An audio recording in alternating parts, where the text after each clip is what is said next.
نصلي ونسلم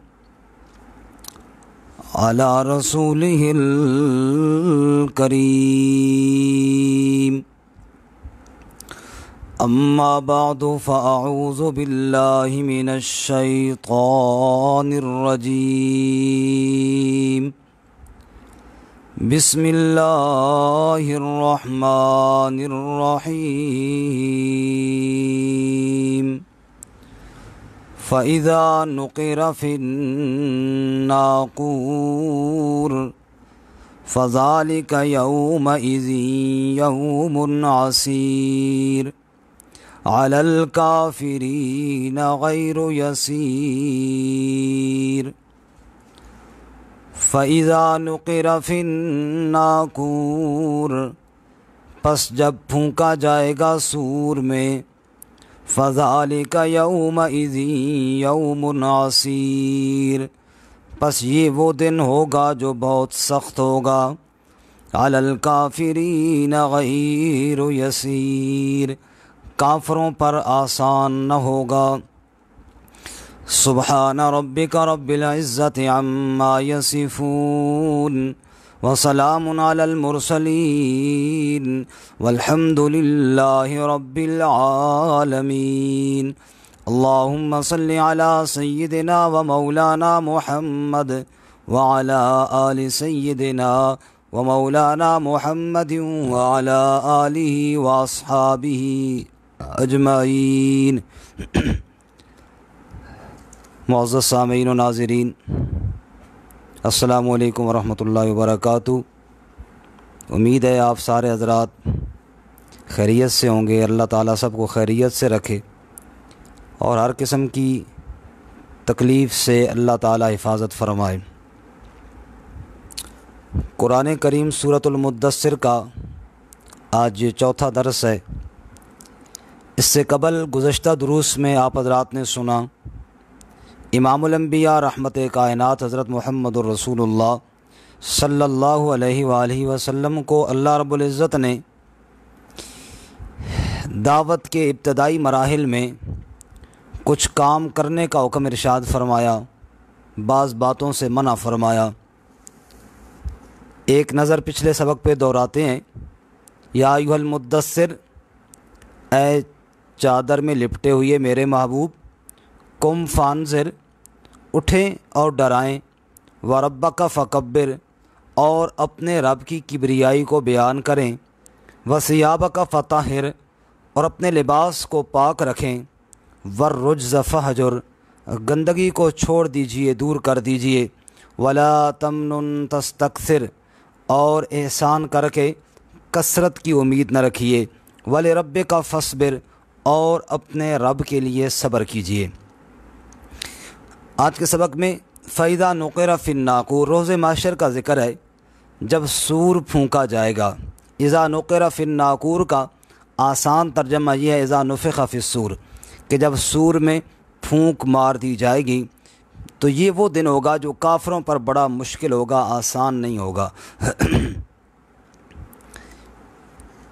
اسلام کے بنیادی عقائد میں عقیدہ قیامت بھی ہے، جیسے توحید ہے، رسالت ہے، ایسی قیامت کا عقیدہ بھی ہے، اور یہ اسلام کے بنیادی عقائد میں سے ایک ہے۔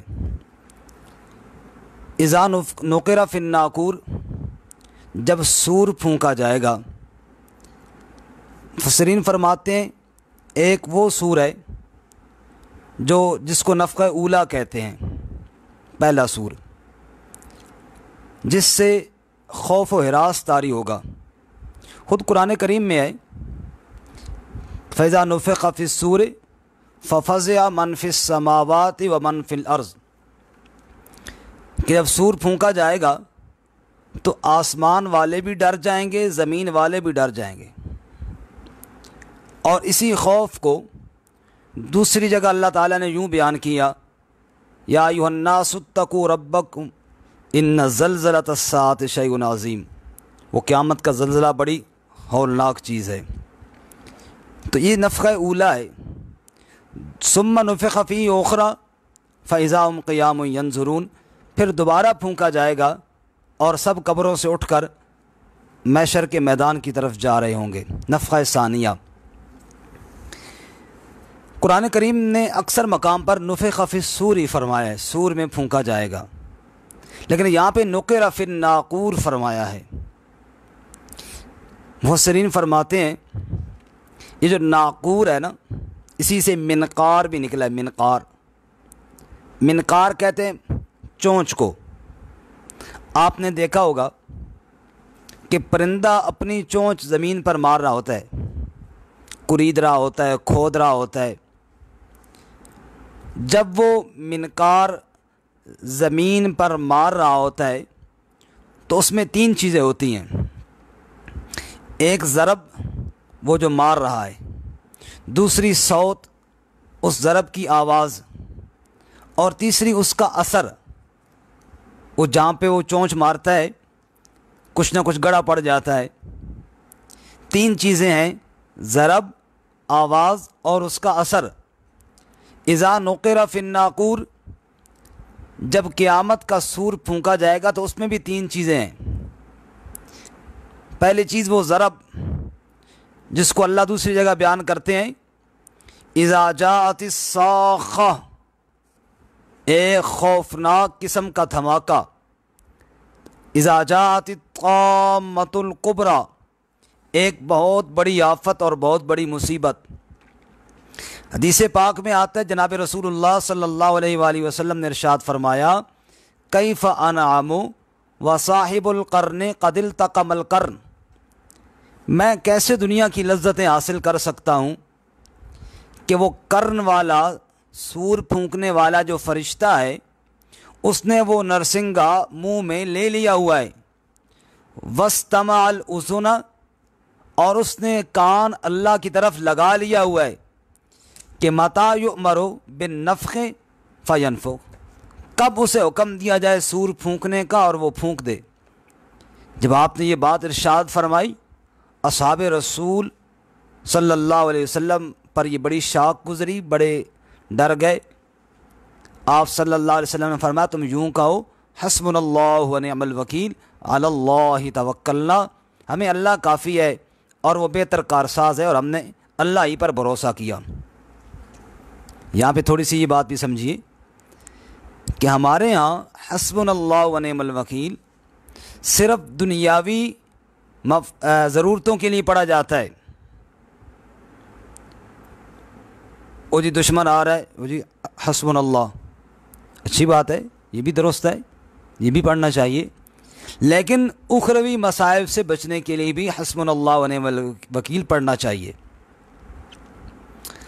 بہرکیف اذا نقر فی الناقور، جب سور میں پھونکا جائے گا تو اس وقت ایک ضرب لگے گی، اور اس ضرب کی شدت کیا ہوگی، اس کی آواز کیسی ہوگی، اس کی شدت اور اس کی آواز اتنی سخت ہوگی کہ القاریہ ملقاریہ، وہ کھڑکھڑا دینے والی، تمہیں کیا معلوم کہ وہ کیا چیز ہے۔ فإنما ہی زجرۃ واحدہ، ایک زوردار آواز آئے گی اور اس کے اندر بڑی تیزی ہوگی اور جو ہر ایک کو اپنی لپیٹ کے اندر لے لے گی۔ تیسری چیز، ضرب کے بعد اس کا اثر ہوتا ہے، جیسے چونچ کا وہ نیچے ضرب لگتی ہے تو چھوٹا سا نشان پڑ جاتا ہے، جب سور کی ضرب لگے گی تب کیا ہوگا، تب کیا اثر ہوگا۔ قرآن نے ان آثار کو بیان کیا ہے، فرمایا اذا الشمس کورت واذا النجوم انکدرت واذا الجبال سیرت، چمکتا ہوا سورج، اس کی روشنی لپیٹ دی جائے گی، ستارے ٹوٹ کر گر پڑیں گے، اور یہ بڑے بڑے پہاڑ، وَيَسْأَلُونَكَ عَنِ الْجِبَالِ فَقُلْ يَنْسِفُهَا رَبِّي نَسْفًا، ان کو اللہ تعالیٰ ریزہ ریزہ کر کے اڑا دے گا، فَيَذَرُهَا قَاعًا صَفْصَفًا لَا تَرَىٰ فِيهَا عِوَجًا وَلَا أَمْتًا، نہ اونچ چھوڑے گا نہ نیچ چھوڑے گا، اللہ ساری کائنات کو برباد فرما دے گا۔ اذا زلزلت الارض زلزالها واخرجت الارض اثقالها، زمین ہلا دی جائے گی اور اندر کی چیزیں باہر نکال دے گی،